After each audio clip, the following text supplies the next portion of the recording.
This is Neetu Bansotra friend, welcome to complete course destination.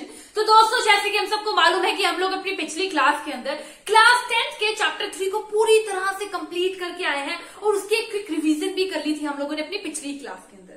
तो आज की क्लास में हम लोग क्या करेंगे, क्लास 10th के एक न्यू चैप्टर को शुरू करेंगे जिसका नाम है कार्बन एंड इट्स कंपाउंड, जो कि हमारी क्लास 10th का चैप्टर 4 है। ठीक है, तो इस चैप्टर को हम लोग आज की क्लास के अंदर शुरू करेंगे। लेकिन उससे पहले जो लोग भी इस क्लास को देख रहे हैं, लाइक शेयर सब्सक्राइब करना मत भूलिएगा, लाइक शेयर सब्सक्राइब जरूर कर दीजिएगा। ठीक है, तो बाकी शुरू करते हैं आज की क्लास को। देखो, हम लोग इस चैप्टर को ना धीरे धीरे पढ़ेंगे और लास्ट में हम लोग पूरे चैप्टर के बाद पूरे चैप्टर को कंप्लीटली एक क्लास के अंदर रिवाइज तो कर ही लेते हैं ना थ्रू माइंड मैप, तो प्रॉब्लम कहीं पर आएगी नहीं, पर धीरे धीरे चैप्टर को लेकर चलेंगे ताकि हमें अच्छी तरह से समझ आए पूरे चैप्टर के बारे में। ठीक है, तो देखो, सबसे पहले तो इस पूरे चैप्टर के अंदर हम लोग पढ़ने के वाले हैं। In this chapter we are going to discuss about carbon. Carbon के बारे में डीपली डिस्कस करेंगे और उसके साथ साथ कार्बन के कंपाउंड्स के बारे में भी पढ़ेंगे। ठीक है, तो सबसे पहले तो ये जान लीजिए कि जो कार्बन एलिमेंट होता है ना, इट इज मोस्ट इंपॉर्टेंट, बहुत ज्यादा इंपॉर्टेंट एलिमेंट होता है हमारा कार्बन का। ठीक है, जितने भी लिविंग स्ट्रक्चर्स है, all the living structures are carbon based. सभी का जो लिविंग स्ट्रक्चर्स है दे आर कार्बन बेस्ड। ठीक है, इवन वी, हम लोग भी क्या है, कार्बन बेस्ड हैं। आज हम लोग यहाँ पर खड़े हैं, बैठे हैं, this all are because of carbon, है ना। तो हमारा जो कार्बन है बहुत ही ज्यादा कमाल की चीज है, बहुत ही ज्यादा इंपॉर्टेंट चीज है। So we must know about that where we see this carbon in our everyday life. पूरे हम लोग दिन की लाइफ में कार्बन कहाँ कहाँ पर देख लेते हैं। पूरे दिन की अगर देखें सुबह से लेकर रात तक, तो देखो, फूड हो गया, क्लोथ्स हो गए, paper, pen, books, even our food, even our self, हम लोग, या फिर बहुत सारी चीजें, जितनी भी चीजें हमारे अराउंड है ना, ऑलमोस्ट बहुत सारी चीजें जो है कार्बन बेस्ड होती हैं। ठीक है, तो देख लीजिए कार्बन कितना ज्यादा इंपॉर्टेंट है ना। Even all the living structures are also carbon based, जो कि हम लोगों ने अभी डिस्कस किया, अभी बात की थी कि इवन हम लोग भी क्या है, कार्बन बेस्ड ही है। तो कार्बन बड़ी ही इंपॉर्टेंट एलिमेंट है। तो अब लोग देख लेते हैं हमारे कार्बन जो है अर्थ क्रस्ट और हमारे इन्वायरमेंट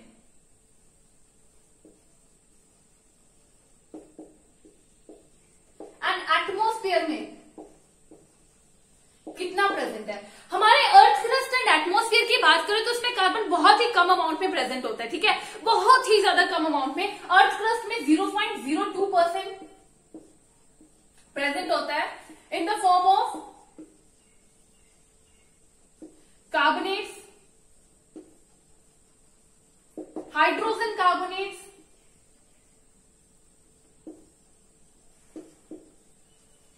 पेट्रोलियम और कोल। तो इन सभी फॉर्म्स के अंदर प्रेजेंट रहता है। हमारा कार्बन कितना रहता है, 0.02% ही प्रेजेंट रहता है हमारे एटमॉस्फेयर के अंदर। ठीक है, तो ये हमारे कार्बन की बात हो जाती है हमारे एटमॉस्फेयर के अंदर। वही अगर अर्थ क्रस्ट के अंदर, अर्थ क्रस्ट में कितना होता है, 0.02% ही प्रेजेंट रहता है, वो भी फॉर्म में कार्बोनेट्स हो गए, हाइड्रोजन कार्बोनेट्स हो गए, पेट्रोलियम हो गया, कोल हो गए। लेकिन हमारे एटमॉस्फेयर के अंदर कितना होता है, 0.03% in the form of carbon dioxide. Carbon dioxide के फॉर्म में होगा और 0.03% होगा। मतलब कि देख लो हमारे एटमॉस्फेयर में कार्बन कितना ज्यादा कम है, तब भी इतना ज्यादा इंपॉर्टेंट है हमारे लिए। ठीक है, तो कार्बन से बनने वाले कंपाउंड्स बहुत सारे होते हैं। अगर हम लोग दूसरे एलिमेंट्स को कंबाइन कर लेना, कंबाइन करने के बाद भी जो कंपाउंड्स बनेंगे वो हमारे कार्बन की बराबरी नहीं कर पाएंगे। मतलब कि कार्बन से बनने वाले कंपाउंड्स बहुत ज्यादा होते हैं। So in this chapter we are going to discuss about the properties of carbon. Carbon की प्रॉपर्टीज को डिस्कस करेंगे, जिसकी वजह से जो कार्बन है इतना ज्यादा इंपॉर्टेंट बना हुआ है, तो उसकी हम लोग प्रॉपर्टीज को डिस्कस करेंगे इस चैप्टर के अंदर। ठीक है, तो सबसे पहले तो हमारा जो कार्बन है ना, हमारे कार्बन के पास बहुत सारी सुपर पावर्स हैं। ठीक है, तो हम लोग क्या बात करेंगे, about the versatile nature of carbon. Carbon की वर्सिटिलिटी के बारे में डिस्कस करेंगे हम लोग। ठीक है, तो सबसे पहले हम लोग देख लेते हैं इलेक्ट्रॉनिक कॉन्फ़िगरेशन।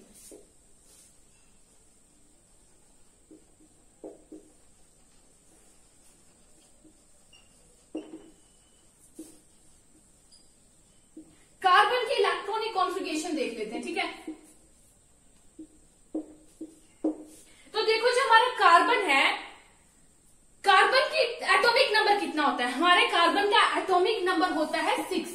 ठीक है, कार्बन का एटॉमिक नंबर कितना है, 6। और हम लोगों ने इलेक्ट्रॉनिक कॉन्फ़िगरेशन जानी थी किस तरह से करते हैं, हम लोग शेल्स के अंदर बांट देते हैं। तो हमारे कार्बन की इलेक्ट्रॉनिक कॉन्फ़िगरेशन कितनी होगी,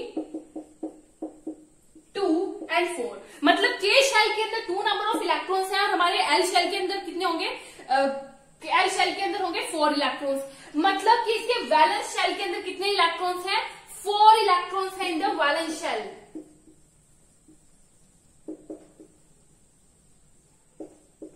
भाई वैलेंस शेल के अंदर 4 इलेक्ट्रॉन्स हैं। देखो हर कोई अपनी स्टेबिलिटी चाहता है ना। हमारा कार्बन जो है अगर इसे स्टेबल होना है ना तो इसको क्या करना पड़ेगा? अपने ऑक्टेट को कंप्लीट करना पड़ेगा। अपनी आउटर मोस्ट शेल के अंदर 8 नंबर ऑफ इलेक्ट्रॉन्स को कंप्लीट करना पड़ेगा।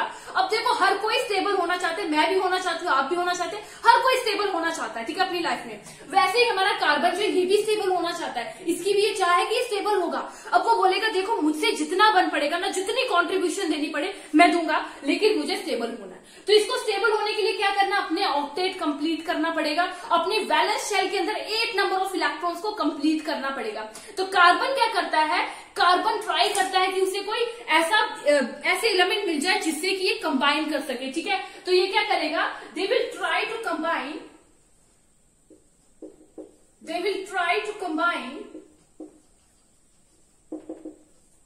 With other elements to complete the octet in their outermost shell.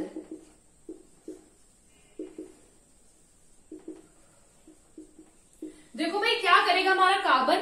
ये कंबाइन करने की कोशिश करेगा दूसरे एलिमेंट्स के साथ ताकि अपने ऑक्टेट को कंप्लीट कर सके, 8 नंबर ऑफ इलेक्ट्रॉन्स जो है उसको कंप्लीट कर सके आउटरमोस्ट शेल के अंदर, ठीक है। तो देखो ऑक्टेट को कंप्लीट कैसे किया जाता है इसको हम लोग समझेंगे अपने कुछ स्पेशल एलिमेंट्स की एग्जांपल लेकर। हम लोग ले लेते हैं अपने सोडियम एंड क्लोरीन की एग्जांपल, ठीक है। किस तरह से हम लोग ऑक्टेट जो है कंप्लीट करते हैं आउटरमोस्ट शेल के अंदर।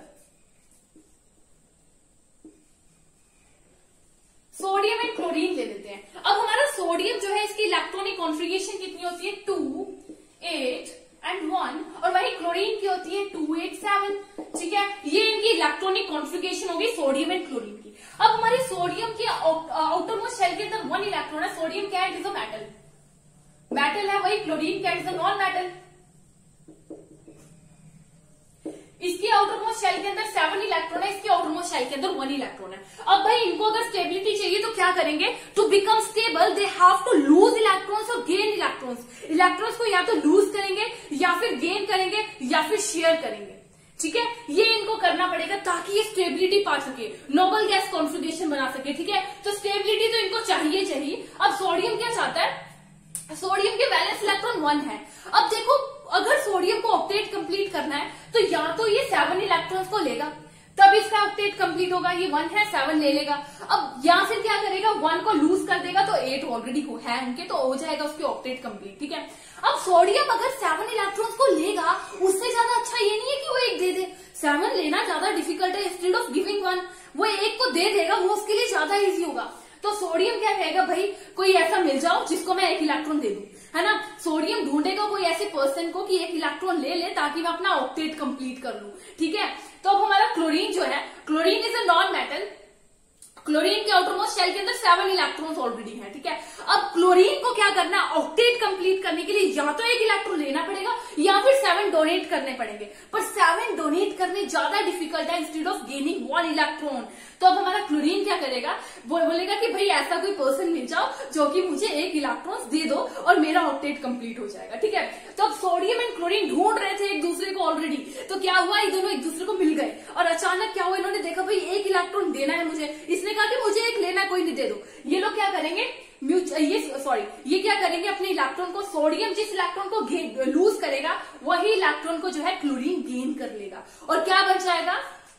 सोडियम जब 1 इलेक्ट्रॉन को दे देगा तो बन जाएगा Na पॉजिटिव एंड क्लोरीन 1 को गेन कर लेगा तो बन जाएगा Cl नेगेटिव और इन दोनों का एक कंपाउंड बन जाएगा, ठीक है, NaCl। ओके, तो जब इलेक्ट्रॉन को शेयर कर रहे हैं, इलेक्ट्रॉन को गिविंग और लूज कर रहे हैं, जब इलेक्ट्रॉन ट्रांसफर हो रहा है between metal to non metal, ठीक है, जब मेटल टू नॉन मेटल के बीच में जब इलेक्ट्रॉन ट्रांसफर हो रहा है, दैट इज कॉल्ड व्हाट? इसके बीच में कौन सा कंपाउंड बनेगा? Ionic compound. और इनके बीच की जो बॉन्ड फॉर्म होगी due to the transfer of electron, that is called ionic bond, ठीक है। मतलब कि यहाँ पर क्या था, मेटल गिव कर रहा था, नॉन मेटल टेक कर रहा था, ठीक है। तो मेटल क्या हुआ, मेटल डोनर हुआ। अब ऐसे मेटल जिसके अंदर वैलेंस शेल के अंदर 1 to 3 नंबर ऑफ इलेक्ट्रॉन्स होंगे ना, मेटल्स जिनके अंदर वैलेंस शेल के अंदर 1 to 3 नंबर ऑफ इलेक्ट्रॉन्स होंगे, इनके पास गिविंग डोनेटिंग कैपेसिटी होगी, ठीक है। ये इनके पास डोनेटिंग कैपेसिटी होगी, ये डोनर्स होंगे। और वही हमारे जो नॉन मेटल्स हैं वो क्या होंगे, टैगर्स होंगे, वो इलेक्ट्रॉन को लेना चाहते हैं हमेशा, ठीक है। तो ये पता चल गया आयनिक बॉन्ड क्या था, जब मेटल एंड नॉन मेटल के बीच में जब इलेक्ट्रॉन ट्रांसफर हो रहा है, जिसकी वजह से उनके ऊपर चार्ज आ रहा है, जिसकी वजह से क्या बन रही है, आयनिक बॉन्ड बन रही है। और ऐसे कंपाउंड को क्या बोला जाएगा, आयनिक और कोवलेंट कंपाउंड बोला जाएगा, ठीक है। तो ये बात पता चल गई हमें।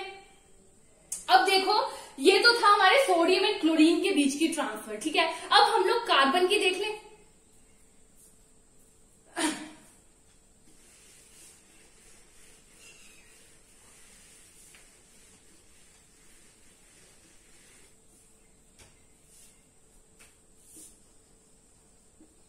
अब हम लोग बात करेंगे कार्बन की।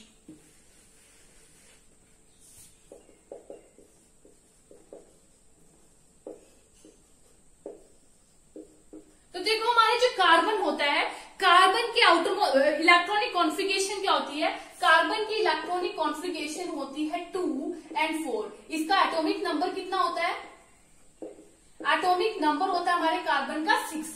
कार्बन का एटॉमिक नंबर है 6 और इलेक्ट्रॉनिक कॉन्फ़िगरेशन है इसकी 2 and 4। आउटर मोस्ट शेल के अंदर क्या है, 4 नंबर ऑफ इलेक्ट्रॉन। अब कार्बन को क्या करना, either they have to lose 4 electron or they have to gain 4 electron to complete octet in their outermost shell to become stable to attain noble gas configuration। noble gas configuration को attain करने के लिए या तो 4 electron को loose करना पड़ेगा या फिर 4 इलेक्ट्रॉन्स को गेन करना पड़ेगा हमारे कार्बन को, ठीक है। तो देख लेते क्या होगा। हमारा फर्स्ट क्या होगा, if it were to gain 4 electrons, अगर 4 इलेक्ट्रॉन को गेन कर दिया, if it were to gain 4 electrons to forming C4 anion, अगर ये अनायन बना लेगा, ठीक है, नेगेटिव चार्ज आ जाएगा। अगर वो किसी इलेक्ट्रॉन्स को गेन कर रहा है तो क्या आएगा, नेगेटिव चार्ज आएगा ना। तो अगर वो नेगेटिव चार्ज वाला हो जाए, किसी के 4 इलेक्ट्रॉन्स को गेन कर ले तो क्या होगा। देखो, हमारा जो कार्बन था, कार्बन का एटॉमिक नंबर क्या था, 6। अब एटॉमिक नंबर किसके बराबर होता है, number of proton inside the nucleus. तो कितने प्रोटॉन्स होंगे, 6 प्रोटॉन्स होंगे इसके न्यूक्लियस के अंदर, है ना। न्यूक्लियस के अंदर 6 प्रोटॉन्स होंगे, बिकॉज जो प्रोटॉन्स है, number of proton is equal to atomic number, ठीक है, एटॉमिक नंबर के बराबर होते हैं। 6 एटॉमिक नंबर है, मतलब प्रोटॉन कितना हो गया, 6 हो गए। अब देखो, इसकी इलेक्ट्रॉनिक कॉन्फ़िगरेशन है 2 और 4, मतलब के शेल के अंदर होंगे 2 number of electron and L shell के अंदर होंगे 4 नंबर ऑफ इलेक्ट्रॉन। भाई ये हो गई। अब देखो, वैलेंस शेल में कितने, 4 नंबर ऑफ इलेक्ट्रॉन्स है, वैलेंस शेल के अंदर है 4 नंबर ऑफ इलेक्ट्रॉन्स। अब देखो, अगर हमारा कार्बन 4 इलेक्ट्रॉन्स को गेन कर रहा है,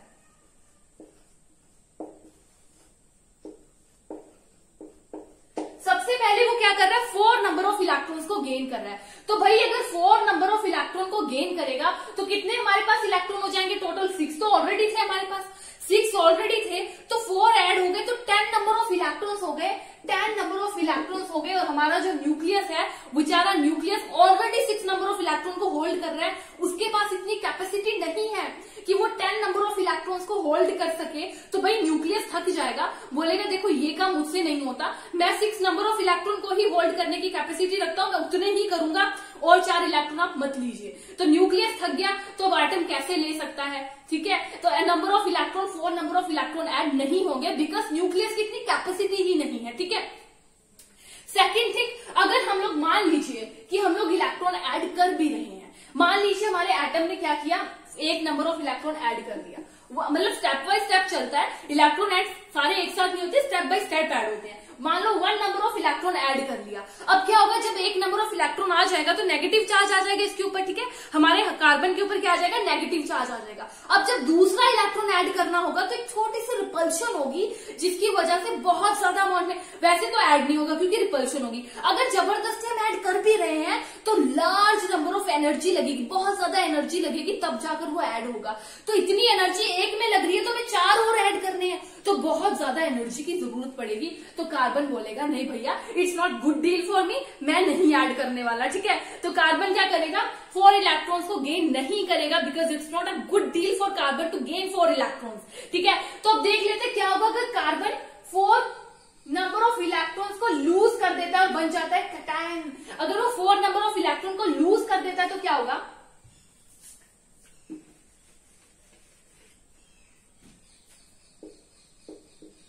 तो देखो हमारे कार्बन के पास क्या है, 6 नंबर ऑफ प्रोटॉन्स है, electronic configuration 2 for outermost shell के अंदर 4 इलेक्ट्रॉन्स है ना।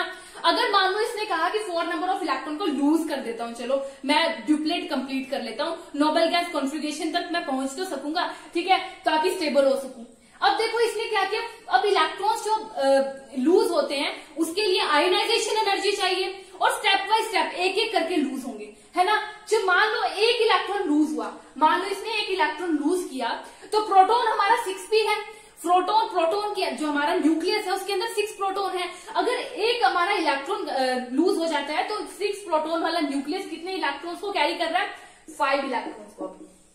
पहले 6 इलेक्ट्रॉन थे इसके पास टोटल, अब 5 इलेक्ट्रॉन्स है। अब हमारा जो न्यूक्लियस है इसे घमंड आ जाएगा, बोलेगा देखो मैं तो पहले से ज्यादा स्ट्रॉन्ग हो चुका हूं, मैं 6 हूं और इलेक्ट्रॉन्स 5 है। तो इलेक्ट्रॉन्स से ज्यादा स्ट्रॉन्ग होने की वजह से जो इलेक्ट्रॉन्स इसके और क्लोज आ जाएंगे। ठीक है, अब क्या होगा, जब हम लोग वापिस से एक इलेक्ट्रॉन को लूज करवाएंगे तो बहुत ज्यादा अमाउंट में एनर्जी चाहिए होगी हमें इलेक्ट्रॉन को लूज करवाने के लिए। ठीक है, तो इतनी ज्यादा अमाउंट ऑफ एनर्जी कार्बन बोलेगा भाई ये मेरे बस की बात नहीं है, it's not good deal for me. तो ना तो कार्बन लूज करेगा और ना ही कार्बन गेन करेगा। कार्बन बोलेगा ना तो मैं गेन कर सकता हूं ना ही मैं लूज कर सकता हूं, मैं कोई और तरीका ढूंढूंगा। बोलेगा कि मेरा कोई रास्ता बंद नहीं हो गया है, मैं और कोई तरीका ढूंढ लूंगा, मुझे स्टेबल होना है बट बाय डिफरेंट वे, तो दूसरा तरीका ढूंढेंगे। ठीक है, तो अब हमारा कार्बन क्या करेगा, कार्बन बोलेगा देखो भाई मैं गेन लूज नहीं कर सकता, मैं और तरीका ढूंढ रहा हूं। और कार्बन जो था वो बिल्कुल हार नहीं मानता था, तो कार्बन ने क्या किया, एक और तरीका ढूंढा, दैट वाज शेयरिंग। इलेक्ट्रॉन्स को शेयर करना। अब कार्बन ने क्या किया, कार्बन ने कहा कि मैं कंबाइन करना शुरू करूंगा। सो कार्बन क्या करते हैं, कार्बन ने ओवरकम की this problem, carbon overcome this problem by sharing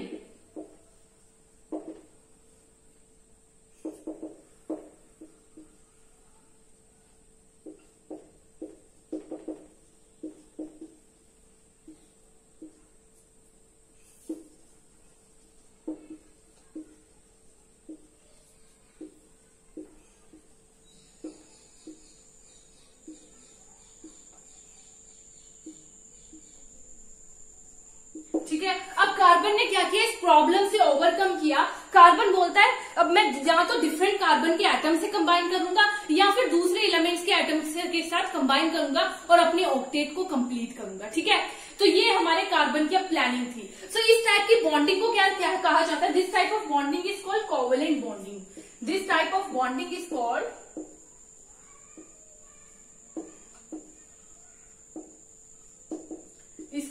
covalent bonding. ठीक है, अब कार्बन ही नहीं और भी बहुत सारे एलिमेंट्स हैं जो कि कंबाइन होकर क्या बनाते हैं, कंबाइन होकर डिफरेंट एलिमेंट्स को बना रहे हैं, डिफरेंट एलिमेंट्स कंबाइन हो रहे हैं। ठीक है, to complete the octet in the outermost shell. उसको हम लोग वो सब भी यही तरीके को यूज करें शेयरिंग के। ठीक है, तो अब देखो हमारा क्या हो रहा है, इलेक्ट्रॉन जो है, लास्ट इलेक्ट्रॉन जो हमारे है ना वैलेंस शेल के अंदर, वो क्या कर रहे हैं, वो शेयर हो रहे हैं, कंबाइन कर रहे हैं और ऑक्टेट को कंप्लीट कर रहे हैं। अब हमारे जो वैलेंस शेल के अंदर इलेक्ट्रॉन्स हैं वो एक दूसरे के साथ शेयरिंग कर रहे हैं, कंबाइन हो रहे हैं और क्या कर रहे हैं, ऑक्टेट को कंप्लीट कर रहे हैं। एंड इससे क्या होगा, ड्यूप्लेट और अपने ऑक्टेट और ड्यूप्लेट को कंप्लीट कर रहे हैं to attain noble gas configuration.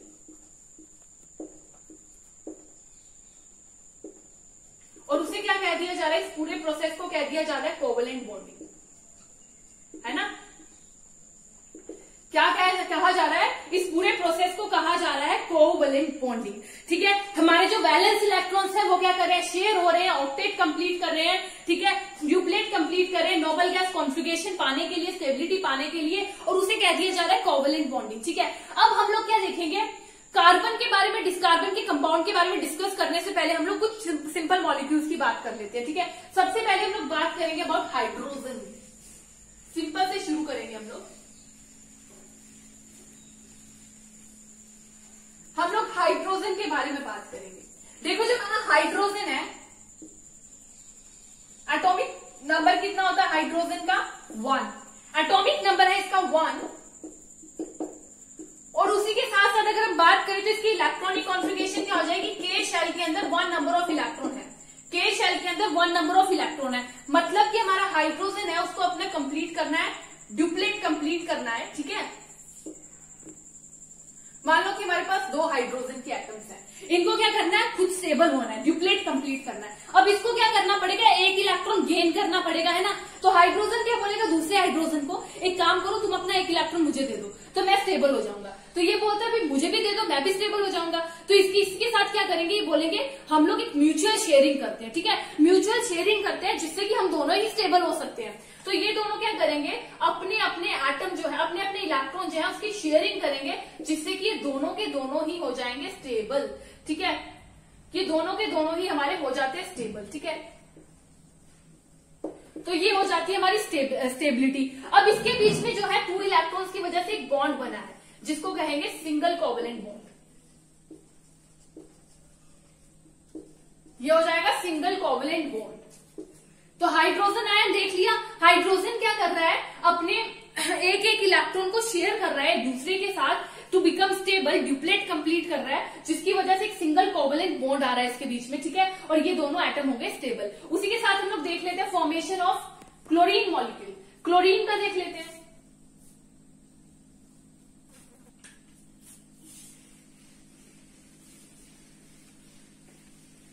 तो क्लोरीन की इलेक्ट्रॉनिक कॉन्फिगरेशन क्या होती है, 2, 8 एंड 7, ये होती है हमारी क्लोरीन की इलेक्ट्रॉनिक कॉन्फिगरेशन। अब मतलब कि क्लोरीन के आउटरमोस्ट शेल के अंदर कितने नंबर ऑफ इलेक्ट्रॉन्स है, 7। उसको क्या करना है, एक इलेक्ट्रॉन चाहिए जिसकी वजह से वो स्टेबल हो जाएगा। अब क्लोरीन क्या करेगा, डॉट स्ट्रक्चर के साथ देखते हैं हम लोग से।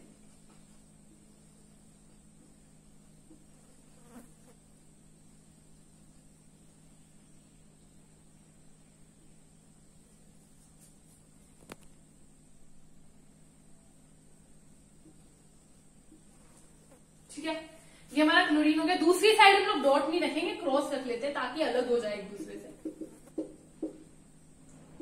ठीक है, ये थे हमारे 2 क्लोरीन के एटम्स। अब इन्हें क्या करना है, एक एक इलेक्ट्रॉन चाहिए दोनों को स्टेबल होने के लिए। तो ये क्या करेंगे, अपने एक एक इलेक्ट्रॉन को शेयर करेंगे। ठीक है, शेयर करेंगे अपने एक एक इलेक्ट्रॉन को,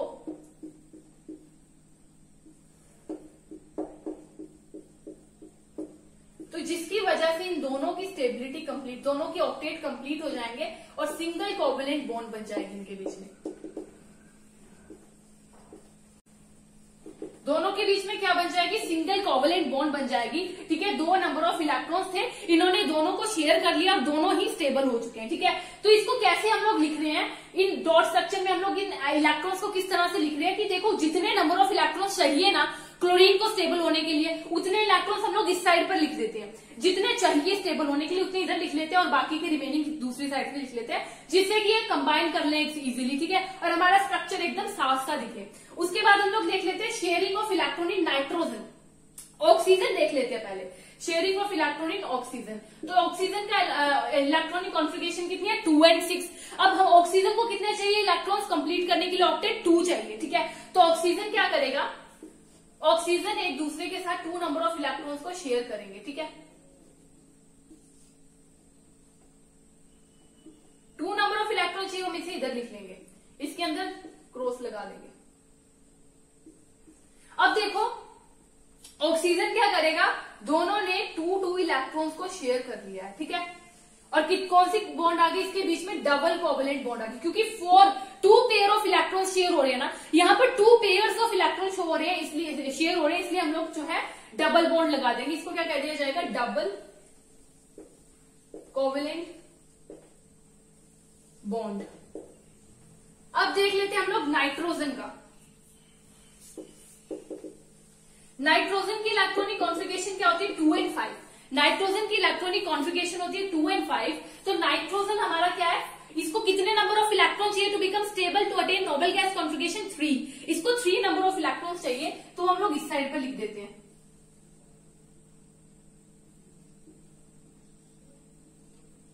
ठीक है, इस साइड पर क्रॉस से। अब ये नाइट्रोजन क्या करेगा, 3 नंबर ऑफ इलेक्ट्रॉन को शेयर कर लेगा दूसरे नाइट्रोजन के साथ, ठीक है। 3 नंबर ऑफ इलेक्ट्रॉन इन्होंने शेयर किए, मतलब कि कितने पेयर आ गए, 3 पेयर ऑफ इलेक्ट्रॉन्स, ठीक है, मतलब कि 6 इलेक्ट्रॉन्स आ गए। अब नाइट्रोजन के बीच में कौन सी बॉन्ड हो गई, ट्रिपल कोवेलेंट बॉन्ड, ठीक है, these are called triple covalent bond. लेकिन जो हमारे साइड पर ये जो इलेक्ट्रॉन्स है ना, इन्हें क्या कह दिया जाएगा, लोन पेयर, क्योंकि ये किसी भी कंबाइनिंग में हेल्प, किसी भी किसी भी कंबाइनिंग का किसी की चीज भी कंबाइन होने में हेल्प नहीं कर रहे हैं। That is why they're called lone pair. ये किसी काम के नहीं है, ये 2 इलेक्ट्रॉन्स जो साइड में बच गए हैं, ये किसी भी काम के नहीं है, इसलिए इनको लोन पेयर कह दिया गया। और ये क्या बना रहा है, ट्रिपल कोवेलेंट बॉन्ड बन रहा है हमारे नाइट्रोजन के अंदर। तो ये पता चल गया कौन कौन से बॉन्ड फॉर्म हुए, ठीक है। तो अब इसके बाद हम लोग देखेंगे मीथेन की फॉर्मेशन, लेकिन वो आज की क्लास में नहीं करेंगे, नेक्स्ट क्लास के अंदर डिस्कस करेंगे, ठीक है। तो आज की क्लास हम लोग यहीं पे खत्म करेंगे। आई होप कि जितनी भी आज क्लास लगी आपको पूरा समझ आया होगा, ठीक है। तो बाकी आज की क्लास यहीं खत्म करते हैं। Thank you friends.